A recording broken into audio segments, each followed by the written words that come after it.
masuk dalam pemberitaan firman Tuhan ya. Kita hari ini bahas tentang kitab Ratapan. Satu kitab yang bagi saya kitab ini sangat puitis ya. Nanti saya jelaskan. Kalau saudara senang hal-hal puitis itu pasti akan tertarik dengan kitab ini, khususnya dalam cara Yeremia menuliskan perasaan hatinya di hadapan Tuhan ya. Kita akan masuk di dalam doa terlebih dulu. Kristus dalam kitab Ratapan.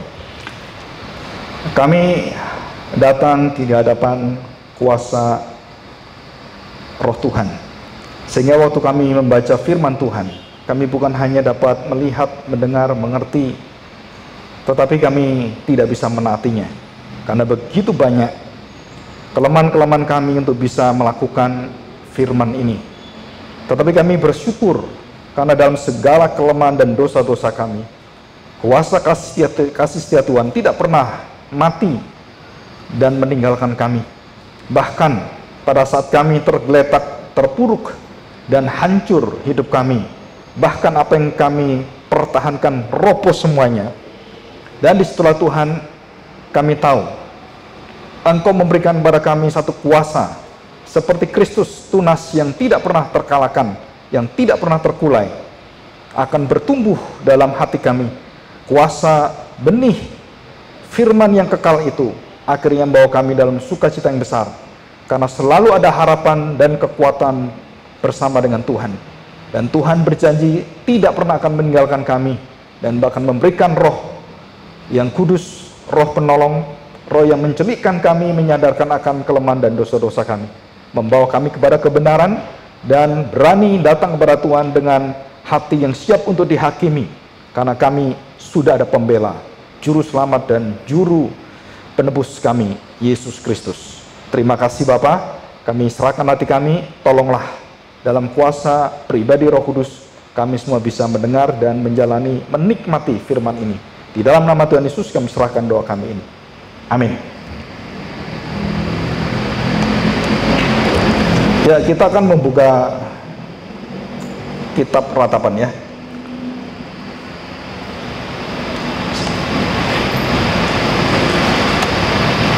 Oke.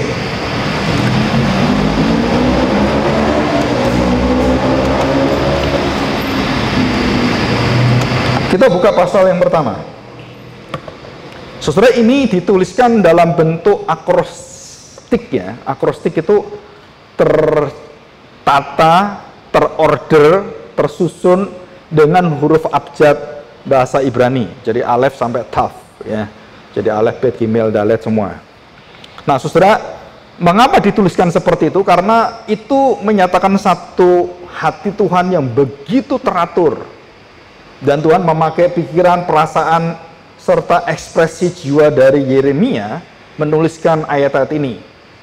Dan kita tahu Yeremia adalah seorang yang sangat mungkin, kemungkinan besar adalah seorang yang melankolik ya. Jadi dia banyak tangisan-tangisan, ratapan-ratapan karena dosa-dosa bangsa Israel dan murka Allah yang begitu luar biasa. Dan ini dituliskan dengan abjad yang tersusun rapi. Jadi ada 22 ayat. Kalau kita lihat ya, di sini itu abjad Ibrani juga 22. Jadi ini sama ya. Jadi abjad semua. Bagaimana bisa? Saudara, itu kalau bukan Roh Kudus itu akan sulit sekali. Dan bukan hanya urutan abjadnya A, B, C, D sampai Z gitu kan. Jadi A itu apa, B itu apa, C apa, dimulai dengan huruf-huruf itu. Ya, jadi sekali lagi menunjukkan order dari Allah yang memimpin bangsa Israel mulai dari hidup mati sampai kemudian selesai semuanya.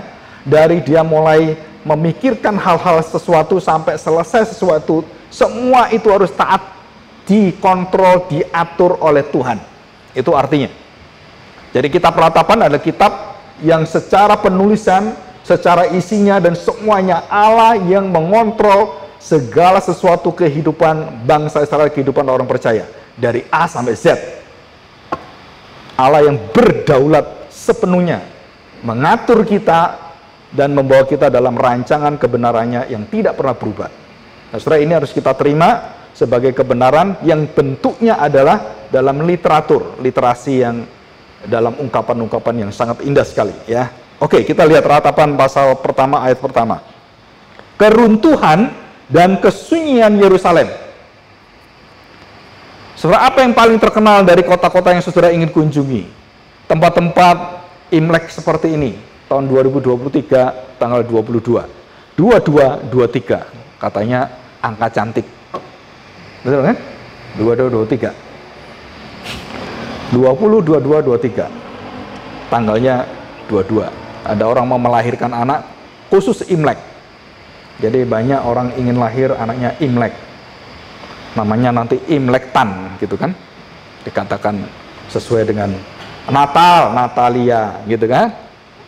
Ramadan, Ramadania. Nah, gitu kan. Nah, saudara, banyak orang senang, bahkan belum lahir pun dilahirkan, saudara. Belum lahir dilahirkan, sudah mau lahir ditunggu sampai sebulan nggak apa-apa, sampai perutnya gede. Karena mau menunggu tanggalnya. Jadi sekarang ini dunia modern yang bisa mengatur kapan anak itu bisa lahir dengan kedokteran yang sudah canggih sekali, ya, dioperasi sesar. Ya, kalau normal sih, nah itu semua secara natural nggak bisa diatur semua, ya. Tapi sekarang bisa, saudara. Nah, perhatikan, saudara, keruntuhan dan kesunyian Yerusalem. Apa yang saya ingin menjelaskan di sini adalah firman Tuhan menyatakan sangat beda jauh kondisi Yerusalem yang begitu megah, begitu mencengangkan, bahkan Ratu Sheba pun datang ke Yerusalem kagum luar biasa. Dan hari itu, kekaguman itu runtuh semuanya, dan siapa yang meruntuhkan, merobohkan itu semua? Tuhan sendiri.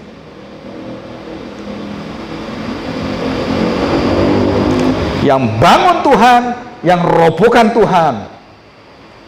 Mau apa kita? Kenapa Tuhan kau robohkan ini? Karena dosa-dosamu. Kenapa engkau membangun ini? Karena ketaatan yang aku berikan padamu. Berkat dan kutuk itu selalu ada dalam hidup manusia. Dan itu kitab Keluaran, Bilangan juga menyatakan ini. Manusia hidup di dalam dua kategori menurut Alkitab, berkat dan kutuk. Kamu di mana? Tanpa Kristus, kutuk. Bersama dengan Kristus, berkat. Pak, saya diberkati, Pak. Kenapa? Karena saya punya mobil, punya rumah. Ini berkat. Bukan. Itu bukan berkat surgawi. Berkat surgawi adalah Kristus, Allah sendiri, menjadi milikmu. Dan tidak ada yang lain. Kalau kamu sudah mendapatkan Kristus, intan berlian, harta terpendam, dan emas yang mulia, melebihi dari segala sesuatu yang ada, kamu pasti lepaskan dunia ini. Sesuatu yang paling kamu cintai pun kamu lepaskan, dan kamu akan memiliki Kristus. Dan itu satu-satunya jiwa penyembahan yang benar adalah kalau kamu tahu Kristus lebihi semua segala sesuatu dalam hidupmu, baru kamu layak menyembah Dia. Kalau tidak, datang ke gereja, kepikiran di rumah, aduh, saya punya utang banyak. Layak nggak kamu ke gereja seperti itu? Menyembah Tuhan nggak mikir seperti itu? Masih mikir utang, Pak. Tadi Bapak menyampaikan firman Tuhan, tiba-tiba saya mikir utang saya belum lunas, Pak. Mikir anak saya, Pak. Saudara, waktu saudara mendengarkan firman Tuhan, saudara harus lepaskan itu semua.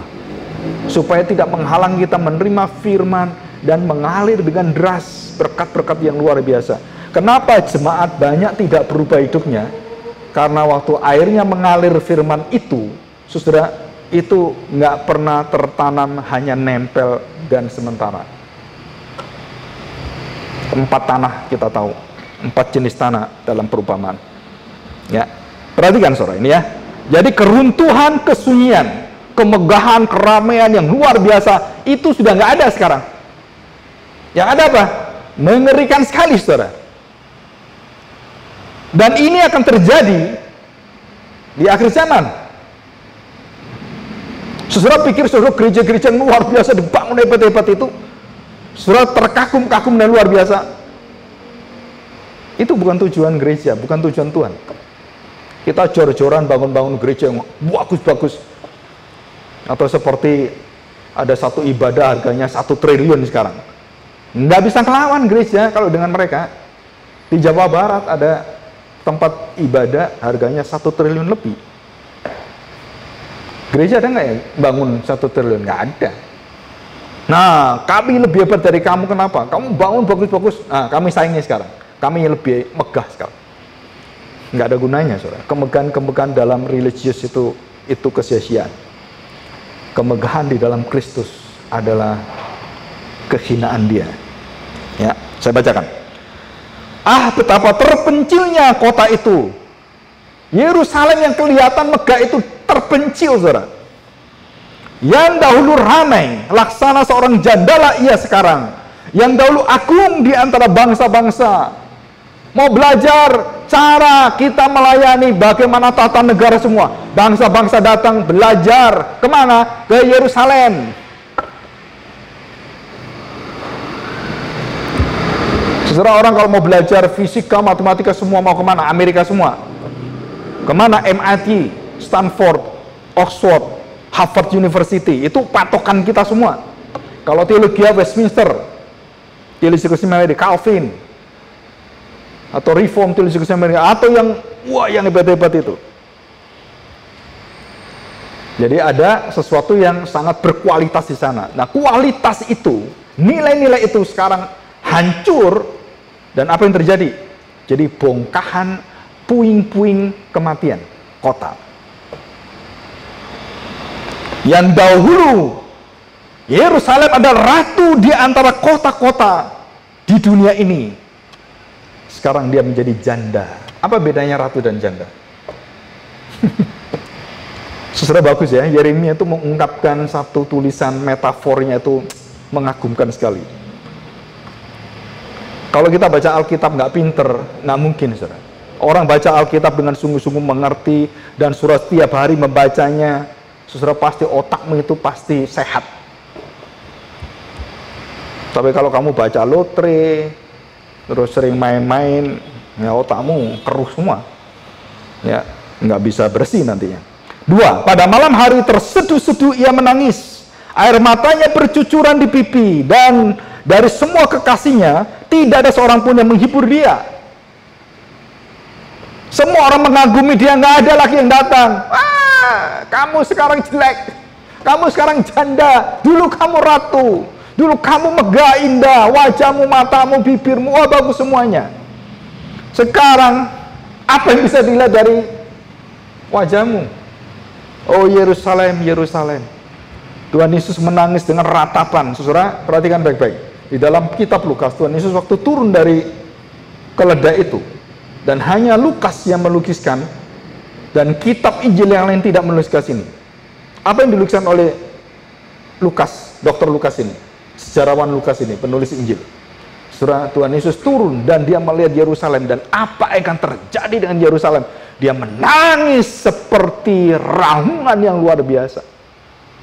Bukan cuman Yerusalem, no. Bukan, saudara.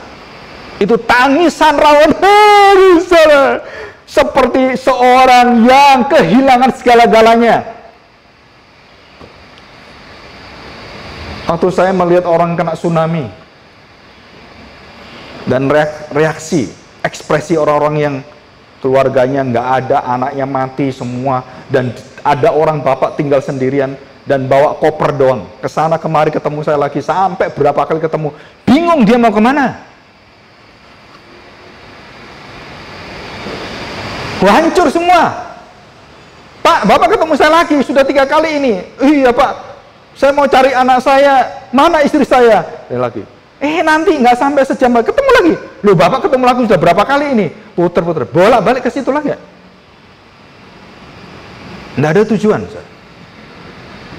Tsunami itu membuat semua tanpa harapan. Bas, hancur semuanya, dan mayat-mayat di mana-mana. Anak saya mana nggak ada, istri saya mana nggak ada. Dia sendirian bawa koper kemana-mana. Mau kemana saya? Mana hidup saya? Persis seperti itu. Dan ada seorang bapak di situ nangis sampai habis air matanya. Dia tetap diam aja di situ. Saudara, kepiluan yang sangat miris sekali. Dan saudara tahu, Yeremia menggambarkan Yerusalem dengan segala kemegahan, keindahan, kehebatan itu menjadi seorang janda yang hancur seluruh hidupnya, porak-poranda, dan dihempaskan semuanya, dan dia menangis, memilukan, meraung-raung, meratapi, saudara. Dan ini kitab ratapan.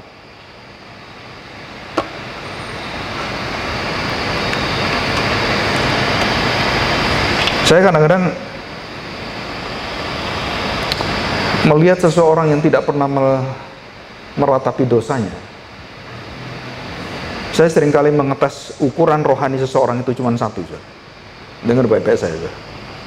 Jika engkau tidak pernah bertemu dengan Tuhan dan tidak pernah kamu menangis dan melihat dirimu di dalam dosa yang terbesar dalam hidupmu, engkau belum pernah lahir baru. Orang yang tanya, lahir baru belum? Ya, saya percaya Tuhan Yesus.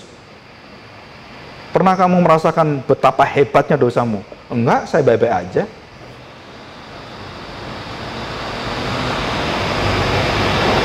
Saudara, tidak ada satu orang pun yang bertemu dengan Tuhan, dia merasa dirinya baik. Yesaya ketemu Tuhan, Yeremia, Yeskiel, Gideon, Yakub ketemu Tuhan, Musa ketemu Tuhan. Apa yang terjadi? Daud ketemu Tuhan. Apa yang terjadi? Aku ini ulat, aku ini celaka, binasa aku. Dan mereka semua takut sekali. Tapi sekarang ini hamba Tuhan itu ketemu Tuhan dengan kemegahan. Tuhan, kamu lihat saya, gereja saya besar, mobil saya banyak, hamba Tuhan yang terkenal. Lihat Tuhan, layak kan saya? Saudara, saya punya murid mahasiswa dari berpuluh-puluh tahun. Saya tanya, kriteria kamu menjadi hamba Tuhan itu apa? Saya punya murid ini, saudara, dulu di STTB. Dia ngomong gini, Pak, paling tidak Pak, kami itu punya rumah dan mobil, Pak. Baru kamu disebut berhasil, pendeta yang berhasil itu punya rumah dan mobil. Yang kedua, Pak, sekarang ini subscribernya itu 5.000, Pak. Nah, ini udah gila semua, saudara. Jadi keberhasilan kualitas pendeta ditentukan pelanggannya siapa kamu di YouTube. Ini siapa?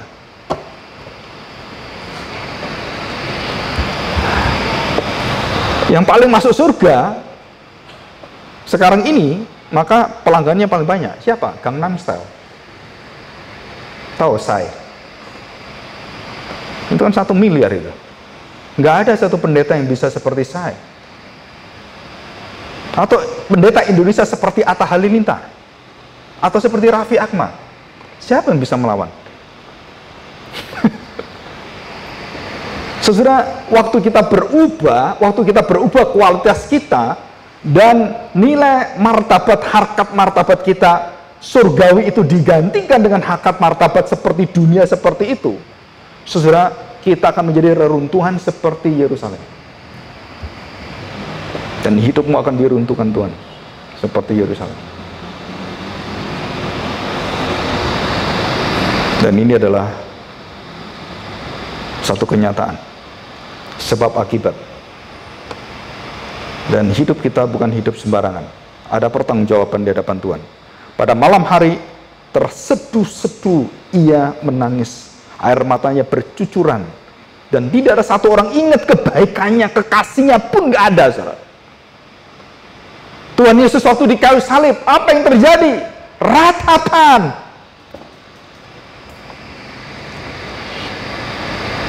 Kalimat pertama Tuhan Yesus itu apa? Doa ratapan.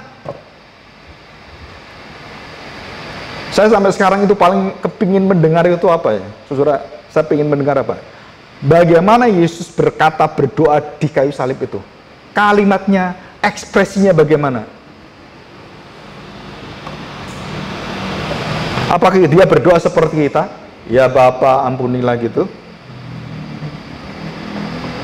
Atau dia sedang dalam kesusahan yang luar biasa karena dosa-dosa yang dia tanggung begitu pedihnya, penderitaan yang luar biasa, penganiayaan yang penghinaan, waduh, saudara, dan dia kemudian direntangkan tangan dalam kesakitan, dan dia berdoa seperti biasa gitu. Dia berdoa meratap pada Bapa. Saudara, banyak perasaan-perasaan di dalam pelayanan dan dalam hidup Kristus, dalam pengajarannya, itu nggak bisa kita masuk di dalamnya kalau saudara tidak mengenal Christocentrik interpretation. Kalau saudara tidak bisa menafsir dan mengenal bagaimana perasaan Kristus, dan bagaimana dia waktu dihina, bagaimana waktu dia melihat semua orang menghina dia, dan bagaimana dia sendirian, dan kemudian dia menangis melihat Yerusalem, dan apa yang dia lihat, dan tangisannya luar biasa. Oh Yerusalem, Yerusalem. Saudara, kehancuran yang luar biasa, saudara. Pemerkosaan yang luar biasa. Anak-anak diperbudak semuanya. Dan itu terjadi bukan hanya pada saat ratapan, pembuangan, tapi waktu Tuhan Yesus terjadi itu, saudara. Terjadi kedua kali. Dan Tuhan Yesus ingatkan, tanda-tanda itu akan terjadi lagi di akhir zaman. Kenapa gereja tidak ada yang serius dengan hal seperti itu?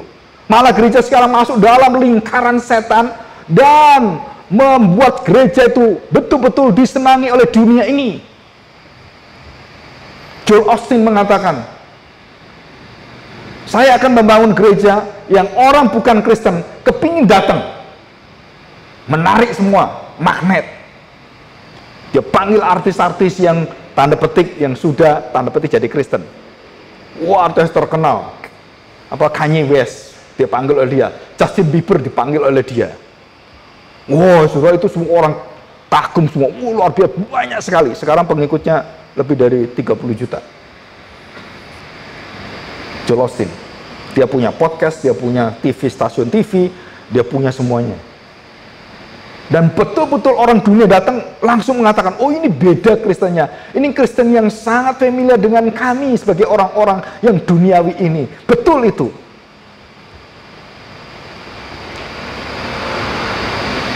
Karena tidak ada Kristus, tidak ada suffering, tidak ada penebusan, dan tidak ada semua berita di sana. Yang ada apa?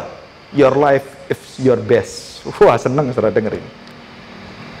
Apalagi anak-anak muda. Reach the goal, the best of your life. Betul. Betul. Saudara, itu yang mengkamiri semua yang ada di dalam lingkungan kita, saudara. Dan bukan berarti kita sebagai orang Kristen tidak diberkati Tuhan. No, saudara. Tapi itu bukan tujuan kita, saudara. Orang Kristen yang sungguh-sungguh belajar, sungguh-sungguh bekerja, dan sungguh-sungguh hidup karakternya baik, pasti dicari orang di mana-mana. Waktu bekerja dia pasti dicari orang. Karena orang yang jujur, sekarang ini siapa, saudara? Pemerintah yang jujur siapa sekarang? Menurut catatan pegawai negeri yang permasalahan begitu banyak, saudara tahu apa masalah pegawai negeri dipecat itu?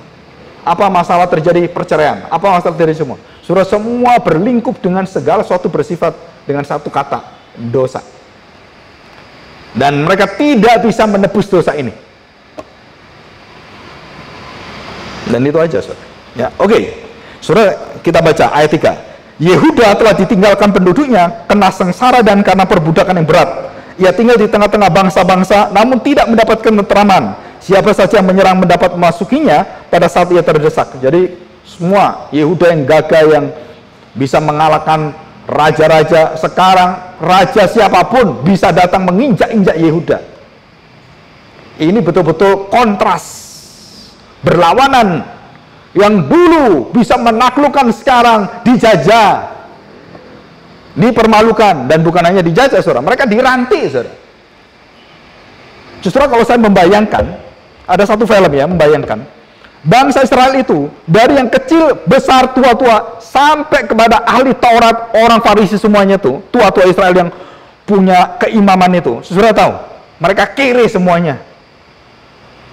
Dan mereka diborgol dari satu orang, jalan, berjalan menuju, bukan Zion, menuju kematian. Diperbudak, saudara. Dan itu sepanjang jalan mereka jalan ke Babilonia. Bayangin, saudara, berapa ratus kilo, dan berapa yang mati di tengah jalan, berapa yang tidak ke tengah jalan. Itu pemandangan yang sangat mengerikan, saudara.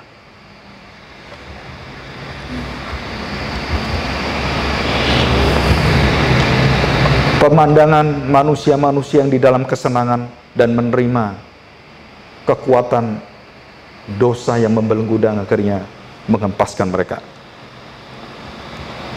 Kita lihat ayat 11. Berkeluh kesah seluruh penduduknya sedang mereka mencari roti, harta benda mereka berikan ganti makanan untuk menyambung hidupnya. Lihatlah ya Tuhan, pandanglah betapa hina aku ini. Acuh tak acuhkah kamu sekalian yang berlalu? Pandanglah dan lihatlah apakah ada kesedihan seperti kesedihan yang ditimpakan Tuhan kepada diri kita, diriku. Siapa yang menimpakan ini? Subjeknya.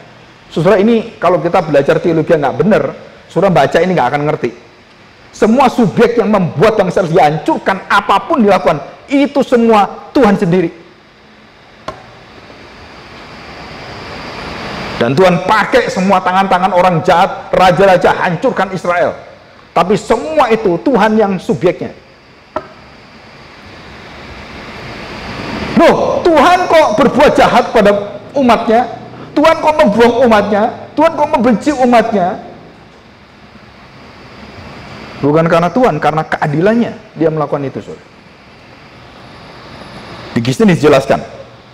Dan dikatakan, yang ditimpahkan Tuhan kepadaku untuk membuat aku merana tatkala murkanya menyala-nyala. Dari atas dikirimnya api masuk dalam tulang-tulangku, dihamparkannya jaring di muka kakiku, didesaknya aku mundur, aku dibuatnya terkejut, kesakitan sepanjang hari. Pasal 2. Ah, betapa Tuhan menyelubungi putri Sion, ayat 1. Dengan awan dalam murkanya, keagungan Israel dilemparkannya dari langit ke bumi. Wah, serem ya.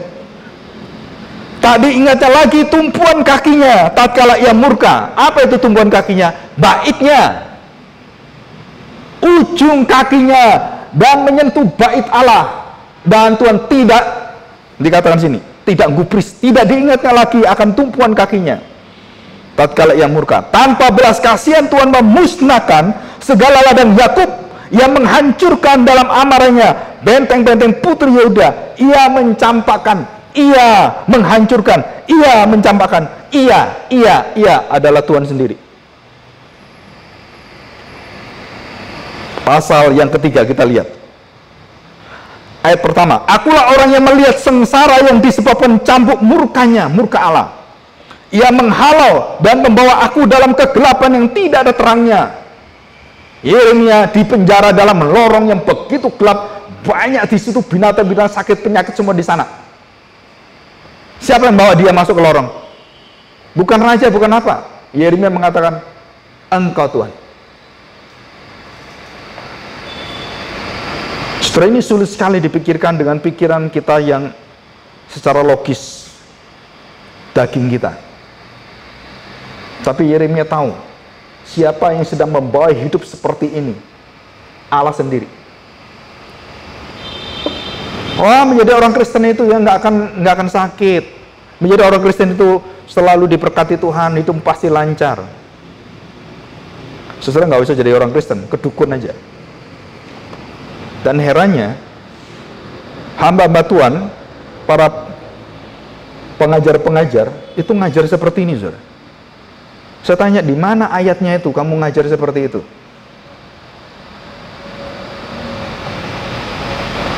Pak Abraham diberkati Tuhan, tambah kaya, semakin kaya, semakin kaya. Saya tanya, apa pergumulan Abraham? Saya tanya, Abraham sekaya apa? Sepanjang hidupnya dia jadi musafir. Di mana kayanya? Oh Pak, kan dia bisa mempersembahkan. Iya, saya tanya sekarang. Uang itu dari mana semua? Itu dari Tuhan semua. Bukan Abraham yang kaya, Tuhan yang kaya. Saudara, banyak yang kita tidak mengerti dengan baik-baik, maka kita melihat semua sebagai sesuatu yang menutupi kehadiran Tuhan. Saudara, 25 tahun Abraham di dalam pergumulan penderitaan. Apa itu penderitaan Abraham? Nggak punya anak. Kita punya seorang pelayan di Semarang, namanya Pak Gerson. Ingin punya anak, perkawinan sudah lebih 10 tahun. Nggak tahu sudah berapa belas tahun.